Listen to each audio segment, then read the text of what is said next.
Hi again. So I'm back now with chapter 3, which is called The Den, and you can see from the pictures that there's a lovely illustration of some dragonflies. Okay. It was ferociously hot and he was still alive. Those were the first thoughts that came to Fred as he opened his eyes and found himself staring straight up at the Brazilian sun.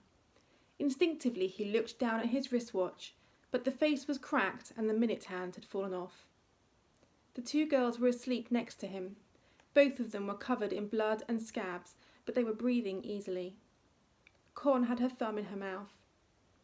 There was a host of dragonflies in luminous blues and reds dancing around them. He thought they might be attracted to the blood. But there was no sign of the little boy. Max was missing. "Max," Fred whispered, jumping to his feet. There was no answer, no movement except the burr of dragonfly wings. Fred's heart started to pound. "Max!" he called louder. Lila stirred in her sleep. He ran to the edge of the trees. There was no trace of the boy. "Max!" he roared, staring wildly around. "What?" Max looked up. He was lying on his stomach behind some fern-like plants next to the vile-smelling puddle, plashing his fingers in the water. "Max!" Fred ran over to him, wincing as one of his ribs protested sharply. "You haven't been drinking that water, have you?" Max stared up at Fred as he approached, then screwed his eyes shut and let out a scream that shook the baby flesh on his cheeks. "Ah!" Across the clearing, Lila gave a yell as she startled awake.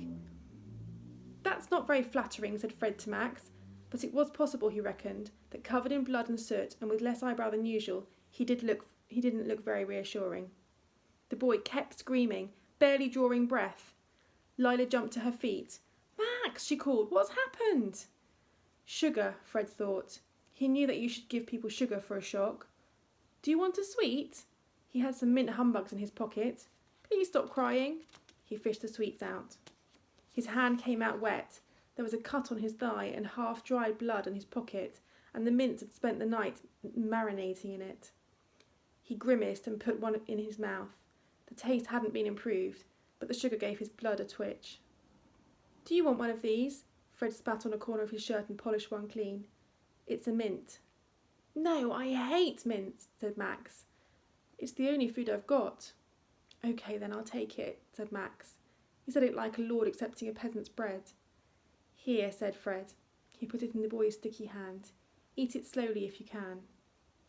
Max sucked loudly. His nose began to run, down past his lips and onto his chin. "Max," Lila called, "come here." "Come on," said Fred. The boy's face was intent on working on the mint, his eyebrows furrowed in concentration. He looked very breakable. Fred felt his chest tighten, but he only said, "You should probably blow your nose." "I don't blow my nose," said Max. They walked, both limping, towards Lila. "It's not a thing I do." "I think you should." "No!" Max licked the snot off his upper lip and added it to his mouthful of mint. 5-year-olds were not easy to argue with, Fred thought. Max had a sweep of dirt encrusted on his cheek and his eyebrows turned up at the corners. It gave his face a mischievous tilt.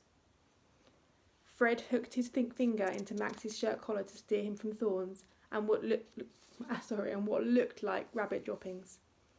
The ground was mossy, speckled with patches of grass and creeper. One of the trees had scarlet flowers that had fallen and red carpeted the forest floor. Sitting among the flowers under the bright white sun, Lila and Con were arguing. "You, boy, what's your name? Fred," called Con. "Come and tell this girl she's completely wrong." "She thinks," began Lila, flushing. "Obviously, I think we should go back and wait near the plane," said Con, "in case they see it from the air, so they can rescue us." "It makes more sense to stay here," said Lila. She pulled her knees up to the chin. "We'd just get lost trying to find our way back, and I don't think anyone will see the plane. They don't know where we crashed. They'll have to search the entire jungle. We're on our own." She fixed her eyes on a dandelion-like plant, fierce and unblinking. "We'll have to find a way to get to Manaus ourselves." Fred looked at the girl properly. She had a scratch across one side of her narrow face, and hair woven into 2 dark plaits, one of which had been charred in the crash. She wore a scarlet skirt and a blood-red top, both now stained grey-green. She looked about his age. She was scowling at Con. Con glared back. "That's crazy. We need to stay near the plane and wait to be rescued. My family will have sent dozens of planes to search for us by now. 100 planes, probably." "But," said Lila, "where we crashed is burnt by the fire. Half the trees are charcoal, so there'll be no animals." "We don't need animal friends," said Con. "This isn't a fairy tale." "For us to eat," finished Lila. "And back there, there's—" "What?" said Con. "There's the pilot." "He's dead," said Con. She seemed genuinely puzzled. "He can't hurt us." Lila spoke very quietly, but Fred was surprised by how authoritative she sounded. "We should make camp here." "No," said Con. "That's completely illogical." "Fred," asked Lila, "you get the deciding vote." "No, he doesn't," said Con. "That's not fair.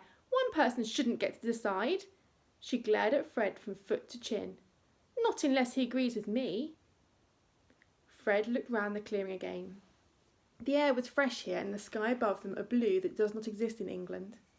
He was just about to answer when he saw that at the far end, where the forest grew thick and tangled, 4 trees had fallen together, their tops meeting in a point. The very tips of the hairs on the back of Fred's neck began to rise. "Do you think there's anything odd about this clearing?" he said. "That's not an answer to the question," said Con. "Why?" asked Lila. "Those trees," he said, "over there." He pointed. "What about them? They fell over," said Con. "That's what trees do." "But they don't look like they fell to me," said Fred. He ran across the clearing. A sense was rising in him that something was strange. His curiosity pushed aside his fear. The largest of the trees was immense. Its trunk was as thick and tall as Nelson's column in Trafalgar Square. 3 smaller trees leant against the thicker one. Each had grown a few feet from the next in a rough square, their branches entwined and darkened by green creepers. "Leave it alone, Fred," called Con. "Stay in the open." "There's something odd here." He ran his hand down one of the smaller trees. At the base was a mess of fern-like plants and a few mushrooms. He pushed the ferns down and felt his stomach swoop. The 3 smaller trees didn't have roots. They were logs, 15 feet high, each carefully tipped against the central tree. He could see where they'd been hacked with an axe or a machete.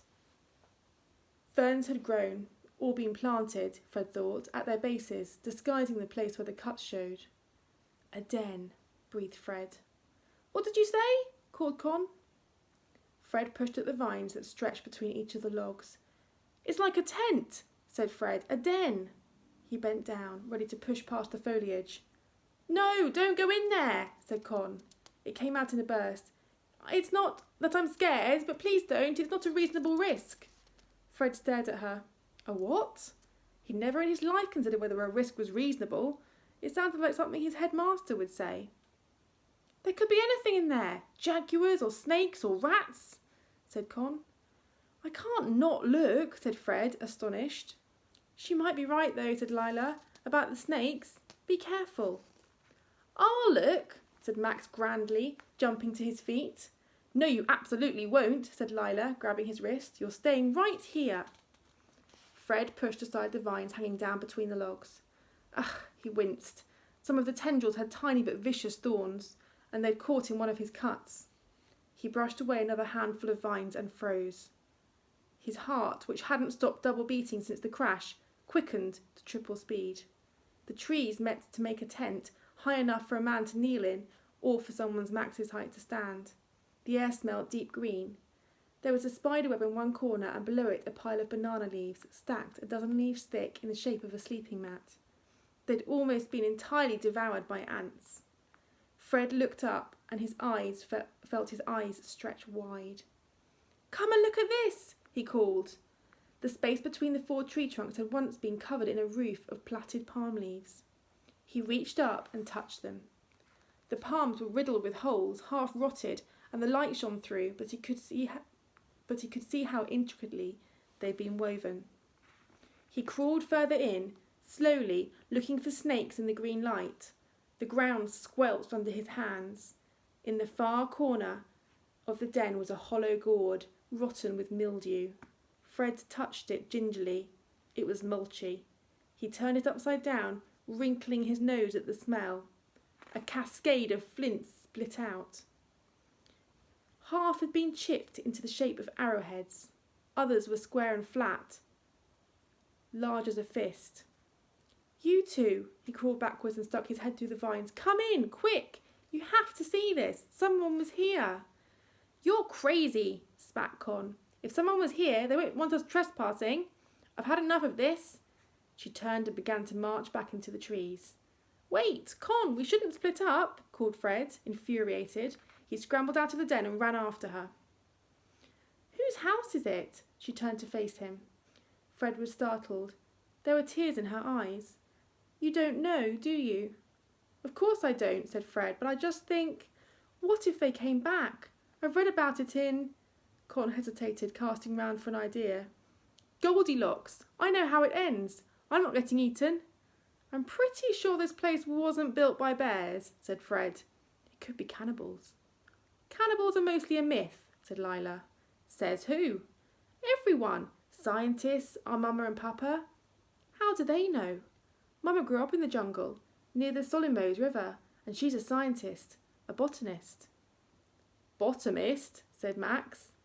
Con scowled at him, the nerves in her face twitching. "You overrate the wit of the word bottom." Lila put a protective arm around Max and went on as if she hadn't been interrupted. "And our papa's English, and he studied the plants of the jungle for medicine. And our grandmother was a scientist assistant. We were supposed to be going to visit her in England. We were going to get the boat from Manaus. She wanted to meet us before she died. She wanted to see what Max was like." Con snorted. "Perhaps it's just as well we crashed." Lila ignored that. "Listen, whoever lives here, if they come back, might be able to take us to Manaus." "Or they could eat us for dinner," said Con. She stared from Lila to Fred, angry and bewildered. "Just come inside," said Fred. "You'll see. Nobody's been here for ages." Grudgingly, very slowly, Con turned around. She bent down and edged into the shelter. Lila and Max followed. Fred pulled at the rotten leaves lining the roof. "We could weave new leaves for the ceiling," he said, "and make new beds. Then it would smell less like a sock." He began gathering armfuls of half-decomposed foliage and pushing it aside. Underneath, the earth was soft and dusty. It smelt of 1,000 warm days, layered one over the other. Lila brought in an armful of leaves, each as big as a pillowcase. She began to lay them down for beds. "And we could hang some extra vines over the front of the den," said Fred, "so nothing can see in." Con crouched in the shelter with her arms crossed. "Who died and made you king?" she asked. "Nobody." Fred turned startled. "But if we're going to sleep here, we might as well make it waterproof." "I'm not sleeping here," said Con. "Someone could come back here any second." "But they won't," said Fred. "Did you see those flints?" "Yes." "They're covered in moss," he said. "So they're dirty. Fine. How's that supposed to be reassuring?" said Con. "He means they're old," said Lila. "It's deserted." "But why do you want to risk it?" said Con. "What if they come back and think we're intruders?" "Or what if they're never coming back and they've left behind this shelter?" said Lila. Her voice wasn't loud, but there was a toughness to it. "If someone was here, that means someone else thought it was a good place to rest.